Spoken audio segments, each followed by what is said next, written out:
So in the last 40 years, 35 years of your work, what has been the motivating factor for you to continue?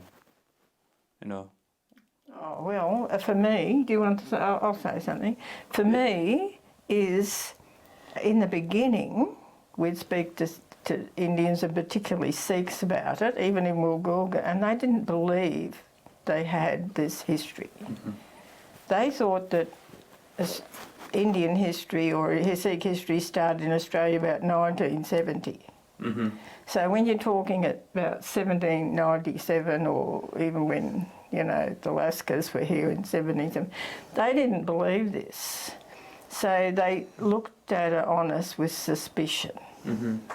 And because we weren't Sikh, it was hard to be believed. Mm-hmm.